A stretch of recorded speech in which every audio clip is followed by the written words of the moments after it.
Hey everybody, this is David at Barnyard Bees. We're out here checking out these overwintered nukes. The ones I've been feeding pollen to all winter. The ones I've been telling you about that we feed pollen through all winter.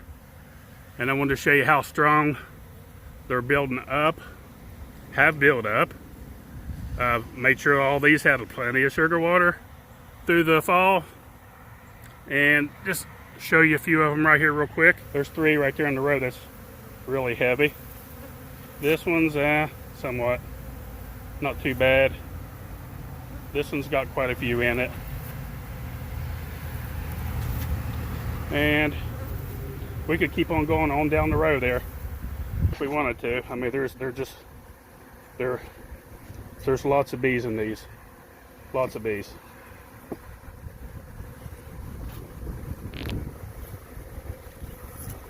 You got to keep them fed.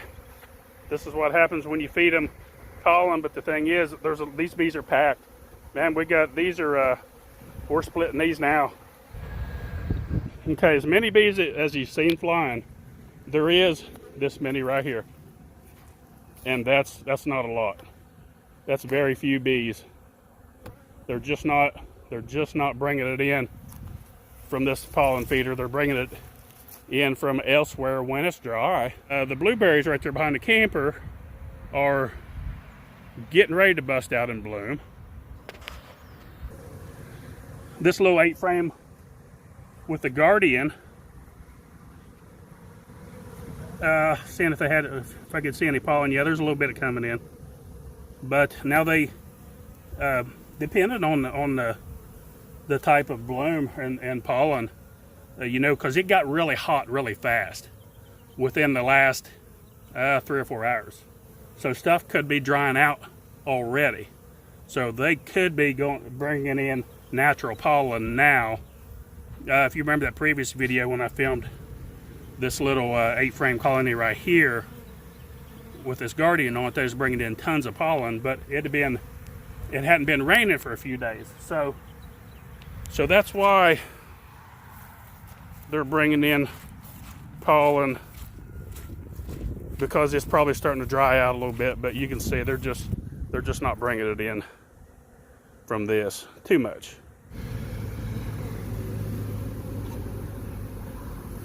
I do have my shorts on.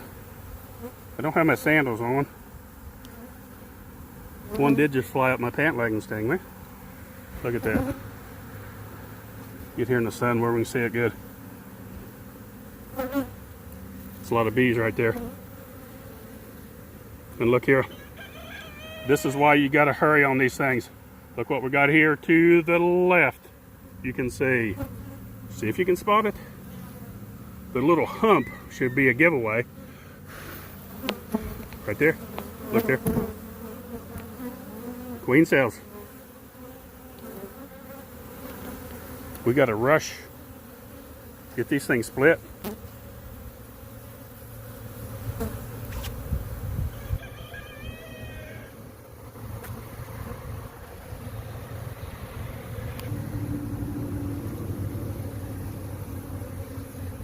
Let's see.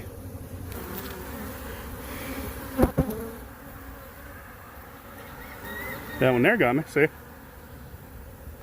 See it trying to spin away from me? Look there. They'll sit there and go in circles, round and round, round and round, trying to break loose. Sometimes they get lucky. That one didn't. She'll die. She sat there and spun and tried to get loose, but never did. A lot of bees. Here's the easiest way to do a split. So let me find that one that had the queen cells on it here. Okay, I'm simply gonna do this. You remember my little 2 framers?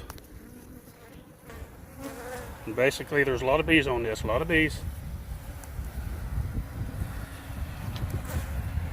I'm simply going to move it over to this next row. A lot of them will fly back. Some of them won't.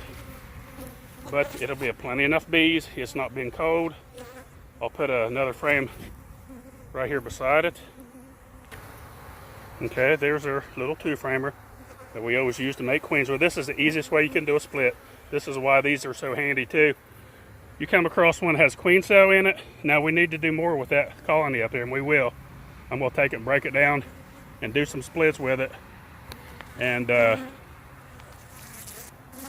some virgin queens in them. But this one right here with the queen cells, I'm simply just gonna move it over, just a row over it, and it doesn't matter. I'll come back here in a little bit and put a good lid on it. And then we'll just leave it and let them make that queen. It's as simple as that. There's the one I just pulled that frame from. And I put the new frame right there. They'll start building that up really fast. You gotta be careful this time of year because when you get these built up from the pollen, you gotta keep in mind too that they can swarm really fast. But here's the problem that it's been, and this is just how it goes with beekeeping. It's been non-stop rain for the last week. You couldn't even get into these hives. This is how hungry these spring bees are at Barnyard Bees. When you grow that many over the winter and feed them a lot of pollen, these things are hungry. Now what would happen? Let's say that I fed them pollen just like I did, but then I did nothing else. I didn't start feeding them sugar water. These colonies will die. Within a couple weeks, if they're not bringing in, and it's been rainy, extremely rainy last couple weeks, so these bees have had nothing to eat, nothing to forage, in the last week. So today's one day that it cleared up for a few hours, and they're bringing in massive amounts of sugar, and through the hive top feeder, of course, but they also like to forage from a distance from the hive as well, so we offer them both. So that's about it, folks. Don't forget, click on the little bell. Please like and subscribe. Thanks for watching. Barnyard Bees.